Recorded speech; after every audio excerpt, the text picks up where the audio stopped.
League is for all women in the Atlanta Black Chambers, and we represent industries that run the gamut. You know, it doesn't matter what our field is, as long as we are women, we are in here. And our goal is to educate, mentor, and support women in the business community. Oh, Melvin joined. Hey, Melvin. And Michelle. Hey, Melvin. Too. Hey, Michelle. So the Women's League, we have a conference call the third Friday of the month. And really exciting news, we've got our retreat coming up. And it's going to be virtual. We're really excited to bring it to you virtually because we want to be safe with the whole pandemic going on. So to register for that, it's WL2020 virtual retreat.eventbrite.com. We'll give you all the information as we continue this conversation. Lastly, to join the chamber, you've got options. Visit atlantablackchambers.com. Hold on, let me see. I have to pull up. atlantablackchambers.org. There's a monthly option, an annual option, and business level.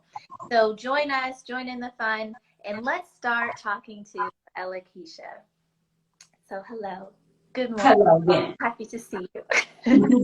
So I was so excited when I found out you were going to be here today because she is an athlete, started running track in high school and just found out she's good, breaking records, went to college, went pro.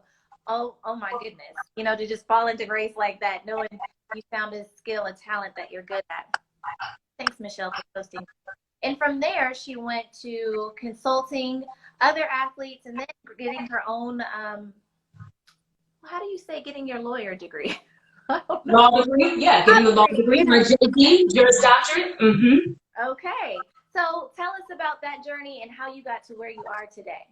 Oh, that journey is complex. But to condense it, as you stated, started out on the side of being an athlete. Of course, when you come from hard beginnings, you start to tap into all the talents and skills that you have to make it. And one of the things that I've always done is just race the boys on the street.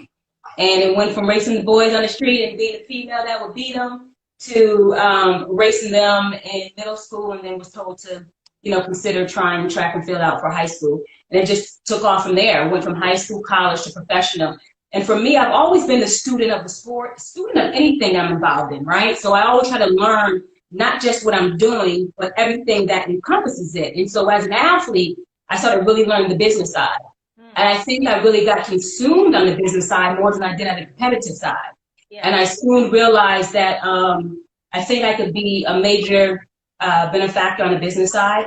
I started to really think about that, segue into coaching. So that's kind of step into the business side on a collegiate level at a Division II NCAA HBCU.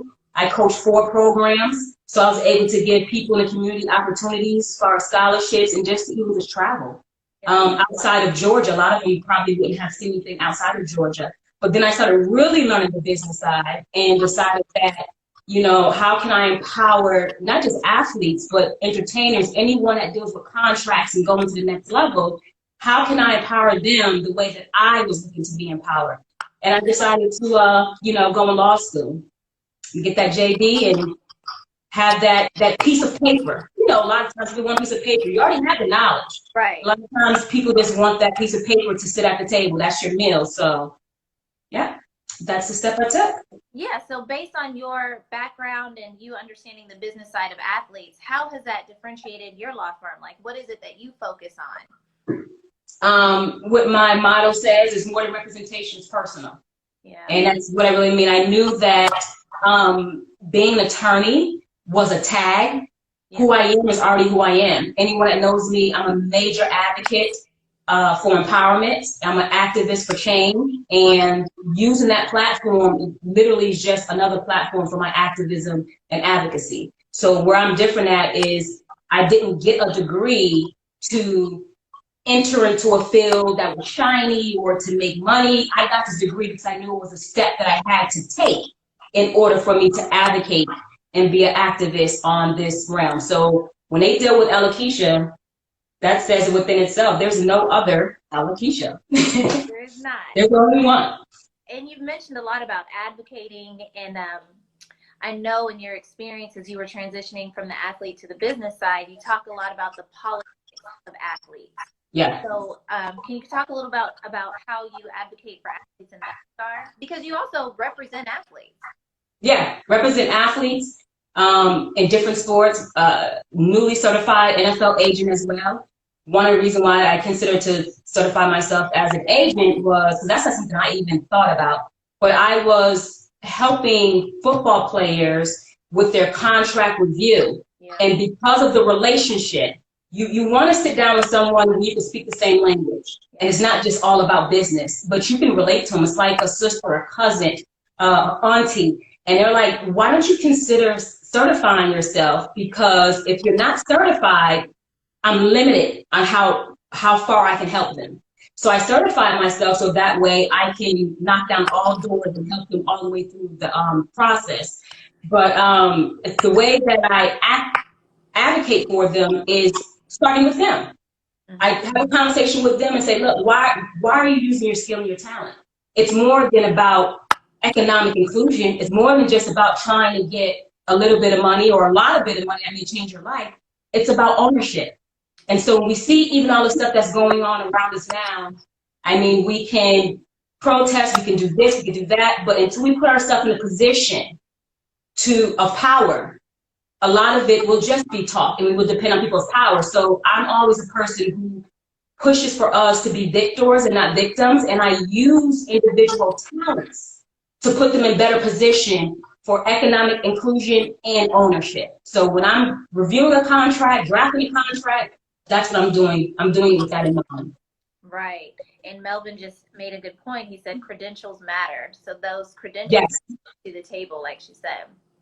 Absolutely. And not even that, it allowed me to come to the table to build my own as well. That's right. So in order for me to get all the lumber and wood I need, people, not just the ones who are already sitting at the table, but just even the laymen, they want to know that you're validated. And I mean, fortunately or unfortunately, credentials are the things that people want to see. And so, and it also just helps to sacrifice. For me, I already learned a lot about the street. You know, just growing up, I know that language. Yeah. Been there, done it. Again, I've been an athlete. So now you want to have a full spectrum of wisdom and knowledge. So even getting the credentials, it exposes you to a whole nother language. So now I have the best of both worlds to be able to empower whoever I need to empower. And speaking of both worlds, I mean, that ties us right into your book, Code Be Code. Yes. Mm-hmm. Yes. So you just announced to them. The only people that know. So that's why I told them to tune in, because the only people that knew about the book dropping were my subscribers. I sent them a private message to let them know that Code v Code is dropping. Code v Code is my new book. It stands for Street Code versus the Legal Code, rethinking your business transactions. And the street code versus the legal code is exactly what it sounds like.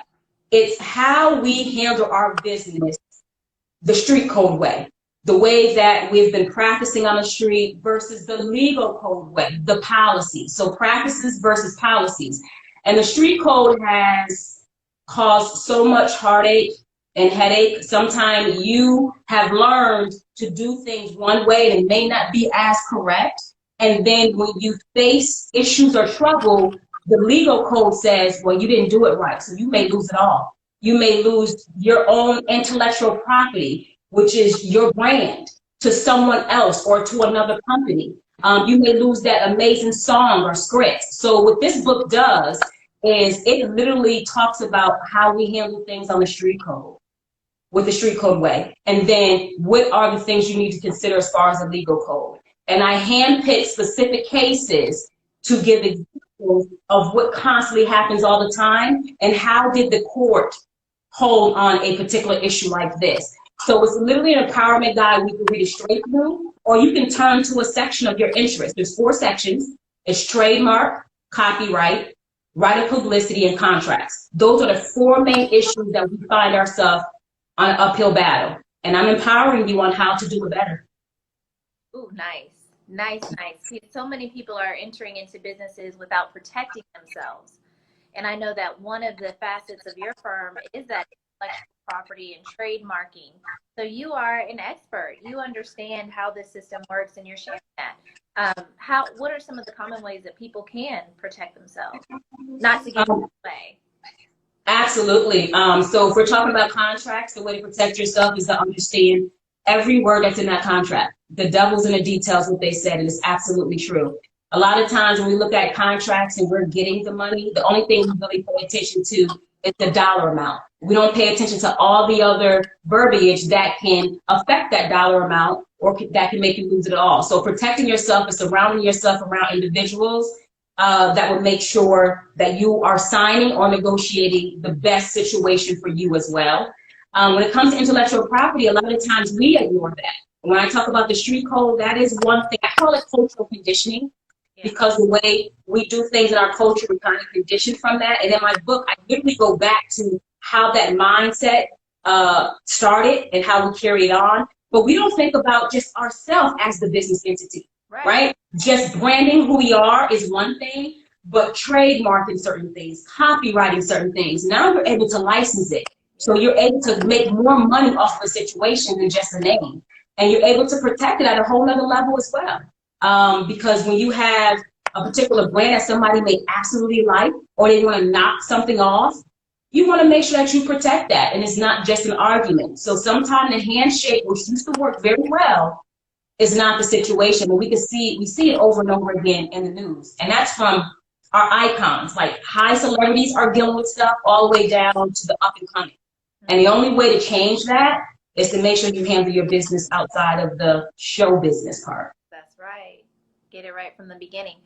Someone wants to know when your book is because it's not out just yet, right? No, not out. It's going to be available for pre-sale, but it is dropping 10/10/2020. Oh. Special numbers. Yeah, so it's going to be fully available for everybody to have it. And it's timely because I'm going to be doing a web series on the book. And the web series, that virtual web series, is going to talk about each section. So it's going to be copyright, trademark, right of publicity, and contracts. And I'm going to do it with the Man of Black Chambers, arts and entertainment section. And we're going to touch on those areas where I'm going to empower you. And at the end of the last series, that's when the book will actually be available for purchase. But before then, it's going to be a pre-sale opportunity where I will actually sign the copy and you will receive that copy. Nice. Okay. So pre-sale, you're going to have the web series with the arts and entertainment of the Atlanta Black Chambers. So be on the lookout for information about how you can access that as we get closer to the date. One thing, because we talked before, Ellakisha and I, and one thing she said that it just resonated with me was that we should stop begging. So not to beg, but demand. Can you talk to us a little about that? Because I think that it really positions us in a place of power instead of just hoping things work out. No, absolutely. So that ties into everything I was saying earlier, to put yourself in a position of power. The platforms that we have amazing platforms.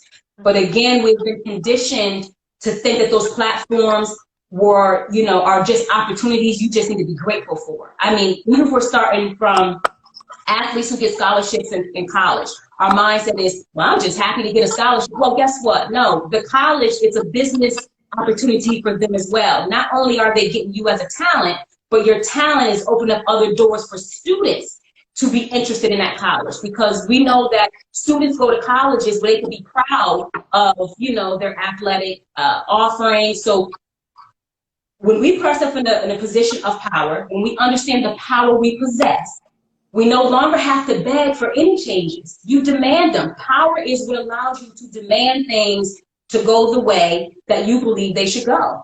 And so a lot of times I just see us begging for things, begging for opportunities, begging for a little bit more. Whereas you're the one who you're steering the ship. Right. And we have to reverse this thinking and realize you're the captain. You demand, don't beg. That's right. So your talents are what's bringing these dollars to these organizations. So you are in a position of power. You are, because it's just a service. So as a business owner, because you're a CEO of yourself, I don't care if you're offering a product that you created, you were very creative and came up with a product, or you're offering a service. And having a gift is a service. You are gifted. But we're made to think that that gift is just something that is to entertain someone. It's bigger than that. We know that music heals globally. Sports pulls us together globally. Like, these are actually gifts, not something that is, I heard someone say before, no one's gonna pay for sweat. No one cares about sweat. Oh, they do pay for it. That's why sports and entertainment are multi-trillion and billion-dollar industries. We're just on the other side of the billion and trillion, when we should be on the side of receiving, because we are actually providing the service. But the way to get on the other side and to demand is to understand the business side and be empowered. Woo. I think that hit home. Someone said, preach. So we need to hear that. Yes. And you know what? If you like what she just said, Ellakisha is also a speaker, and she's got a TEDx talk coming up soon. You want to hear more of her insight and wisdom. Can you tell us about that? Absolutely. So, and I'm going to post it too in September. Going to the page so I can get the exact date. In September, I will be doing my TEDx talk. So you know what's amazing about this TEDx talk? Which absolutely is, it shows that divine synchronization. Is in April, when I auditioned for this talk, the theme of the TEDx is My Community, Our World. Okay. So this is before the whole pandemic happened and everything. This is before the whole social injustices that have been taking place at a higher level had happened. My community, our world. How timely is that theme for us? So I'm really excited to do this TEDx talk in September. And I was trying to pull up the exact date on this. Yeah, you may not know yet because it's September 19th. So September 19th is going to be a TEDx talk, and it's going to be simulcast and virtual. So at first it was going to be in person, but with everything going on and the prediction of influx of whatever, it's going to, so you're going to be safe. You can still hear me safely in your own home with TEDx. But I'm absolutely thrilled about it.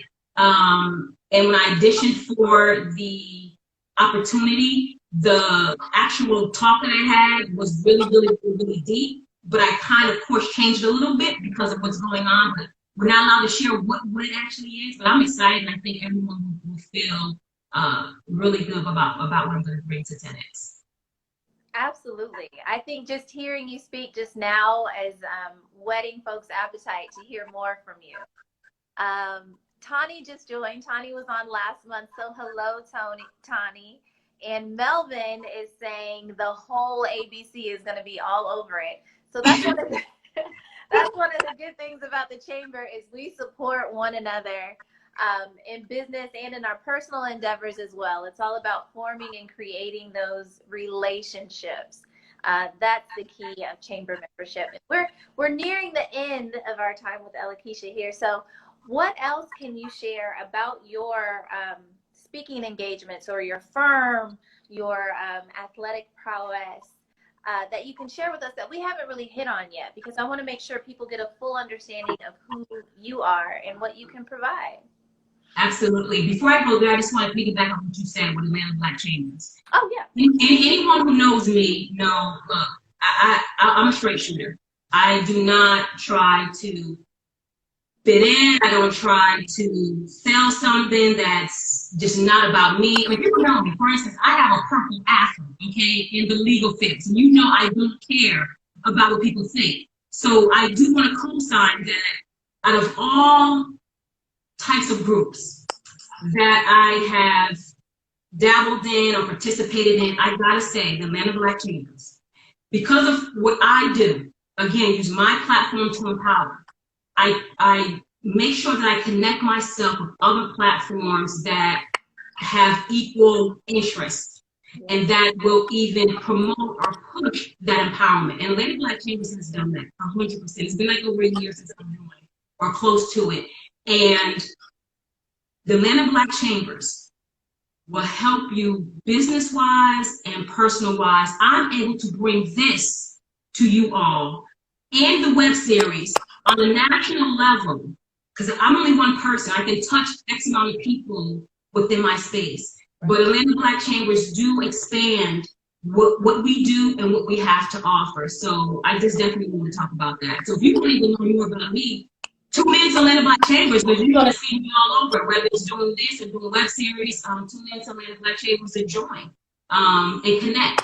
But what we probably haven't touched on, one, go to my website. You can either go to allaboutella.com or eastlawfirm.com. It lands on the same page. But everything that I am doing, that I'm part of, what I have going on, is all on my website. So it's literally all about Ella. If you want to follow me, any speaking engagements, any type, the book dropping, the pre-sales, everything is going to that website. It also has all my social media contacts on that website as well. But other than that, I'm really going to be going really hard with pushing this book, because I want to put it in the hands of individuals. There will be people not too happy with me because I can share nuggets. I literally, when you empower people, some people feel threatened. You know, sometimes people want to have you in a position where you're always depending on them. Right. And my goal is to put people in a position that, because this is what I believe, if you put people in a position of empowerment, they're still going to deal with you, because I can't wear 50 million hats, but I still need to be empowered to know who I need to deal with, why I need to deal with them, what I need to be getting from them. So I'm going to be spilling the nuggets, and I'm going to give you things that people will probably charge you a lot of money to get. But I think in order for us to move forward as a culture, and I'm a culture curator, I have to give the information. That's why I was blessed to get it in order to give it. And that's how we're all going to be empowered. So fabulous. So allaboutella.com. You can find out all about Ella there, honestly. Her background, her law firm, her speaking engagement. She's got a calendar on her website. You can see where she's going to be. And then just for you all to remember, September, she's going to have her TEDx talk. It's going to be streamed so you can see it virtually. And if you heard her speaking about demanding and positioning yourself in a place of power, you know that she is a powerful speaker. So we're going to get some nuggets from that TEDx talk, and then more nuggets are coming the next month in October. On October 10th of 2020, so that's 10/10/2020, her book is going to be released. It's code v code, street code versus legal code. So really just protecting yourself legally, going from that cultural consciousness we have to backing it up with a legal backing. Yes. She is going to give us a lot of nuggets about that, because she has a law degree. She understands that world and the language that needs to be used. So she's going to share that with us just from the generosity of her heart, putting it in book form so that she can empower the community to really protect themselves as we move forward in this business world.